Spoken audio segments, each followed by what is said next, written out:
Hello everyone, myself Sunita Gehlot, Assistant Professor Home Science. Today I am here with a new chapter, Blood, in which today we discuss structure and functions of a blood. Blood, जिसे हिंदी में रक्त या रुधिर भी कहा जाता है, कुछ विशेषताएं होती हैं, जैसे रक्त गहरे गहरे लाल रंग की चमक लिए क्षारीय तरल है। यह जीवन आवश्यक द्रव है, वाइटल फ्लूइड है, जिस पर मानव का संपूर्ण जीवन निर्भर करता है। रक्त रक्त वाहिनियों के द्वारा पूरे शरीर में निरंतर प्रवाहित होता रहता है। शिराओं द्वारा अशुद्ध रक्त तथा धमनियों द्वारा शुद्ध रक्त का परिसंचरण होता है। रक्त अपारदर्शी एवं नमकीन होता है। रक्त हल्का क्षारीय होता है। इसका पीएच 7.36 या 7.41 तक होता है। शरीर में रक्त की मात्रा शरीर भार का 1/15वां भाग होता है। एक स्वस्थ व्यक्ति के शरीर में लगभग 5 लीटर रक्त पाया जाता है। ये थी रक्त की कुछ विशेषताएं कि रक्त कैसा होता है। अब हम लेते हैं रक्त की बनावट यानी स्ट्रक्चर। इसमें हमें दो तरह के पदार्थ देखने को मिलते हैं। रक्त जो कि तरल अवस्था में रक्तवारी या प्लाज्मा के रूप में पाया जाता है, रक्त का 55% भाग बनाता है, तथा रक्ताणु के रूप में, जिसे ब्लड कॉर्पसल्स भी बोलते हैं, 45% भाग बनाता है। पहले हम लेते हैं रक्तवारी। यह हल्के पीले रंग का क्षारीय द्रव होता है। यह रक्त का 55% भाग बनाता है। इसमें जल की मात्रा 90 से 92% होती है तथा शेष 8% भाग अकार्बनिक तथा कार्बनिक पदार्थों का बना होता है। रक्तवारी, जिसे प्लाज्मा भी कहा जाता है, में निम्न पदार्थ उपस्थित होते हैं, जैसे रक्त प्रोटीन। मुख्यतः इसमें रक्त प्रोटीन्स में globulin, serum globulin, albumin, fibrinogen तथा प्रोथ्रोम्बिन मुख्य हैं। इन्हीं प्रोटीन रक्त प्रोटीन्स की वजह से रक्त हमें चिपचिपा दिखाई देता है। फिर आता है हार्मोन्स। अंतःस्रावी ग्रंथियों से हार्मोन्स सीधे निकलकर रक्त में आते हैं और रक्त के द्वारा शरीर के विभिन्न अंगों में जाकर अपना अपना कार्य करते हैं। रक्तवारी में एंटीजेंस और एंटीबॉडीज भी पाए जाते हैं। एंटीबॉडीज रक्त द्वारा लाए गए हानिकारक जीवाणुओं एवं विषाणुओं का नाश करते हैं तथा हमारे शरीर की रोगों से रक्षा करते हैं। रक्तवारी में गैसेस भी पाई जाती हैं, जैसे ऑक्सीजन, नाइट्रोजन, कार्बन डाइऑक्साइड आदि। रक्तवारी में संवहन हेतु कार्बोहाइड्रेट, अमीनो अम्ल, जिसे अमीनो एसिड भी बोलते हैं, विटामिन, खनिज लवण आकर मिलते हैं। इनका संवहन भी रक्त द्वारा होता है।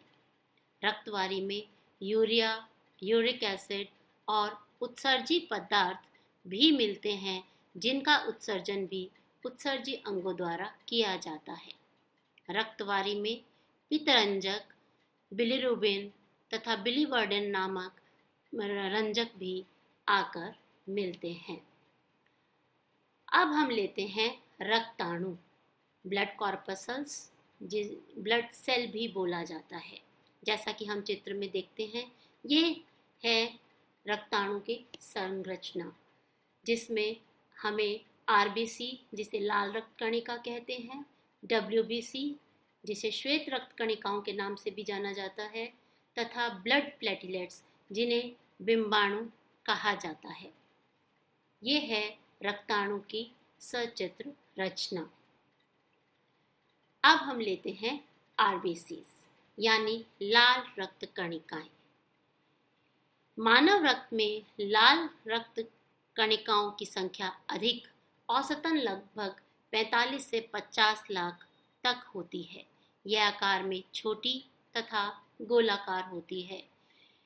इसका केंद्र भाग कुछ पिचका हुआ चपटा होता है, तथा इसमें केंद्रक नहीं पाया जाता है। प्रत्येक आरबीसी का कण पीले रंग का दिखाई देता है, परंतु सामूहिक रूप से हमें यह लाल रंग के प्रतीत होते हैं। इसमें हेमोग्लोबिन नामक प्रोटीन पाया जाता है, जिसमें ग्लोबिन नामक प्रोटीन तथा हिमेटिन नामक लोहा रंजित कण उपस्थित होते हैं। ये हेमोग्लोबिन ऑक्सीजन के साथ क्रिया करके ऑक्सी हेमोग्लोबिन तथा कार्बन डाइऑक्साइड के साथ क्रिया करके कार्बो ऑक्सी हेमोग्लोबिन अस्थायी यौगिक बनाते हैं। लाल रक्त कणिकाओं का जीवन काल 80 से 120 दिन तक का होता है तथा इनके मुख्य कार्यों में आता है आयन का संतुलन। लाल रक्त कणिकाएं आयनों का संतुलन करती हैं, क्योंकि इसी से होकर विभिन्न प्रकार के आयन तथा लवण गुजरते हैं। गैसेस का आदान प्रदान करना, जैसे ऑक्सीजन तथा कार्बन डाइऑक्साइड, ऑक्सीजन को फेफड़ों से लेना तथा कोशिकाओं तक पहुंचाना या कोशिकांगों तक पहुंचाना तथा वहां से प्राप्त कार्बन डाइऑक्साइड को पुनः फेफड़ों तक पहुंचाने का आदान प्रदान का कार्य आरबीसी यानी लाल रक्त कणिकाओं द्वारा किया जाता है। अब लेते हैं हम डब्ल्यूबीसी। ये आरबीसी से संख्या में कम होती हैं। इन्हें ल्यूकोसाइट्स भी कहा जाता है। रंगहीन तथा अनियमित आकार की होती हैं। इसमें केंद्रक पाया जाता है। सामान्य अवस्था में इनका औसत 6000 से 8000 कण प्रति घन मीटर रक्त में होता है, परंतु संक्रमण की अवस्था में ये 30,000 या इससे अधिक तक हो जाती है। इन कणिकाओं में कूटपाद बनाने की अद्भुत क्षमता पाई जाती है। ये रक्त में उपस्थित हानिकारक जीवाणुओं का भक्षण कर शरीर की रक्षा करती है। इस प्रकार यह शरीर को प्रतिरोधकता यानी इम्यूनिटी प्रदान करती है। यह एंटीबॉडीज का भी निर्माण में सहायता करती है तथा घावों को भरने में भी सहायता करती है। फैगोसाइटोसिस की अद्भुत भक्षण क्रिया इनमें देखने को मिलती है। अब हम लेते हैं बिंबाणु, जिनको ब्लड प्लेटलेट्स भी कहा जाता है। यह अत्यंत सूक्ष्म, चपटी, गोल तथा रक्त में प्रचुर मात्रा में उपस्थित होते हैं। इन्हें थ्रोम्बोसाइट्स भी कहा जाता है, क्योंकि यह थ्रोम्बस बनने में मदद करता है। थ्रोम्बस रक्त जमने के लिए एक आवश्यक तत्व है। इनका निर्माण बोन मैरो यानी अस्थि मज्जा में होता है। प्रत्येक घन मिलीमीटर रक्त में रक्त प्लेटलेट्स की संख्या 2.5 लाख से 5 लाख तक होती है। कार्य के रूप में यह रक्त को जमने में सहायक होते हैं, मदद करते हैं। कट जाने अथवा दुर्घटना हो जाने पर शरीर से रक्त बाहर निकलने लगता है। अगर यह रक्त शरीर से बाहर निकल जाए तो निश्चित इस स्वास्थ्य के लिए हानिकारक है तथा इसका दुष्परिणाम भी हो सकता है। कभी कभी अत्यधिक रक्तस्राव मृत्यु को निमंत्रण देता है। अतः रक्त का जमना जीवन रक्षा के लिए एक आवश्यक कारक है। रक्त का जमना एक जटिल रासायनिक प्रक्रिया है। रक्त के प्लाज्मा में थ्रोम्बिन नामक प्रोटीन पदार्थ पाया जाता है। यह रक्त की फाइब्रिनोजन प्रोटीन को द्रव से ठोस रूप में बदल देता है। फाइब्रिन की रचना महीन सूतों के जाल जैसी होती है। इन्हीं जाल कणों में फंसकर रक्त कण फंस जाते हैं और जैसे जैसे यह जाल सूखता है वैसे वैसे रक्त के थक्के का निर्माण होता चला जाता है और सीरम इससे छनकर अलग हो जाता है। इस प्रकार रक्त का थक्का कटे हुए भाग को अच्छी तरह से सील कर देता है और रक्त का बाहर निकलना बंद हो जाता है। दूसरे कार्य के रूप में केशिकाओं के छिद्रों एवं टूट फूट की मरम्मत करता है। एंटीजेंस को उत्तेजना प्रदान करता है ताकि नए एंटीबॉडीज का निर्माण हो सके तथा शरीर की रोगों से रक्षा करता है। रक्त बिंबाणु टूटने पर सीरोटोनिन बनाते हैं, जिसमें हिस्टामिन नामक पदार्थ पाया जाता है, जो रक्त केशिका के विस्फारण यानी फैलने के लिए आवश्यक तत्व होता है।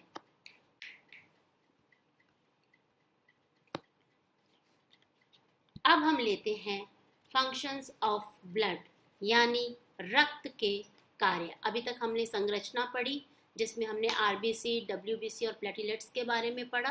अब हम इसके दूसरे भाग यानी फंक्शंस ऑफ ब्लड, ब्लड के क्या क्या, रक्त के क्या क्या कार्य हैं हमारे शरीर में, वो हम देखते हैं।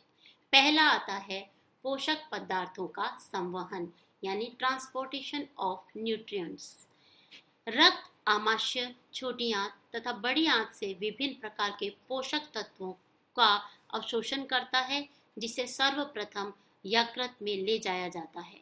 फिर आवश्यकता अनुसार शरीर के विभिन्न अंगों की प्रत्येक कोशिका को पोषक तत्व प्रदान करता है। दूसरे कार्य के तहत आता है गैसों का संवहन यानी ट्रांसपोर्टेशन ऑफ गैसेस, जो कि मैंने पहले भी डिस्कस किया है कि ऑक्सीजन और कार्बन डाइऑक्साइड के साथ आरबीसी के अंदर प्रेजेंट हीमोग्लोबिन एक अस्थायी यौगिक बनाता है और ऑक्सीजन को फेफड़ों से ग्रहण करके ऑक्सी हीमोग्लोबिन के रूप में कोशिकांगों, कोशिकाओं, ऊतकों तक जाता है और ऑक्सीजन प्रदान करता है। वहीं से कार्बन डाइऑक्साइड को अपने साथ कार्बोक्सी हीमोग्लोबिन के यौगिक के रूप में बनाता है और पुनः फेफड़ों तक छोड़ने का काम रक्त के द्वारा ही किया जाता है। तीसरे कार्य के रूप में आता है उत्सर्जित पदार्थों का संवहन यानी एक्सक्रीशन ऑफ वेस्ट मटेरियल्स। शरीर की कोशिकाओं से उत्पन्न विकारों जैसे carbon dioxide, urea, uric acid, toxins इत्यादि रक्त में घुल जाते हैं। ये सभी उत्सर्जी एवं वर्ज्य पदार्थ होते हैं जो शरीर के लिए काफी हानिकारक होते हैं। इन सभी वर्ज्य पदार्थों को रक्त परिवहन करता है तथा शरीर के उत्सर्जी अंगों तक पहुंचाने का कार्य करता है। उत्सर्जी अंग इन पदार्थों का हमारे शरीर से निष्कासन कर देते हैं। चौथा कार्य आता है रोगों से रक्षा यानी प्रोटेक्शन फ्रॉम डिजीजेस। रक्त में श्वेत रक्त कणिकाएं पाई जाती हैं जो हानिकारक जीवाणुओं, विषाणुओं एवं अन्य पदार्थों का फैगोसाइटोसिस की क्रिया द्वारा भक्षण कर जाती है तथा शरीर की रोगों से रक्षा करती है। इसके साथ ही रक्त एंटीबॉडीज का निर्माण भी करके शरीर की रक्षा करते हैं। पांचवें कार्य के रूप में हम देखते हैं हार्मोन्स का संवहन यानी ट्रांसपोर्टेशन ऑफ हार्मोन्स। रक्त द्वारा विभिन्न प्रकार के हार्मोन्स जो कि अंतःस्रावी ग्रंथियां जो कि नलिका विहीन होती हैं डायरेक्टली रक्त के अंदर स्त्रावित होते हैं को संवहन करता है और यह हार्मोन्स अपने अंग विशेष में जाकर उनका नियमन करते हैं। नेक्स्ट कार्य आता है इसका शरीर ताप नियमन यानी रेगुलेशन ऑफ टेम्परेचर। रक्त शरीर ताप का नियमन भी करता है। शरीर के जिन अंगों में अधिक गर्मी होती है रक्त अतिरिक्त गर्मी को परिसंचरण के दौरान ले जाता है और जिन अंगों को गर्मी की आवश्यकता होती है वहां इन्हें छोड़ देता है। इस प्रकार यह शरीर ताप को संतुलित किए रहता है। फिर आता है थक्का बनाना, जिसका अभी मैंने डिस्कस पिछले डब्ल्यूबीसी उसमें प्लेटलेट्स में भी बताया कि रक्त का थक्का बनाना यानी रक्त को अतिरिक्त बहने से रोकने का कार्य भी रक्त द्वारा किया जाता है। इसमें थ्रोम्बिन नामक एक प्रोटीन पाया जाता है रक्त में जो कि रक्त का जाल सा एक थक्का बनाने में मदद करता है, जिससे रक्त की कोशिकाएं उसमें फंस जाती हैं और एक थक्के का निर्माण होता है। इस तरह से रक्त को अतिरिक्त बहने से रोक देता है और हमारे शरीर की रक्षा करता है। नेक्स्ट आता है घाव व चोटों की मरम्मत करना। रक्त में श्वेत रक्त कणिकाएं पाई जाती हैं जो घाव व चोटों की मरम्मत करने में अहम भूमिका निभाती है। फिर आता है अम्ल क्षार का संतुलन। रक्त अम्ल क्षार का संतुलन बनाने में सहयोग देता है। रक्त क्षारीय प्रकृति का होता है। इसमें उपस्थित हीमोग्लोबिन, प्लाज्मा, प्रोटीन इत्यादि बफर का कार्य करते हैं, जिससे शरीर में अम्ल और क्षार यानी एसिड और बेस का बैलेंस बना रहता है। नेक्स्ट कार्य आता है इसका जल का संतुलन यानी वाटर बैलेंस। रक्त शरीर में जल संतुलन को बनाए रखता है और अतिरिक्त जल को पसीना, मूत्र इत्यादि के रूप में उत्सर्जी अंगों द्वारा बाहर निकालने में मदद करता है। यह शरीर के सभी ऊतकों एवं कोशिकाओं को नम बनाए रखने का भी कार्य करता है। रक्तचाप नियंत्रण में भी रक्त मदद करता है।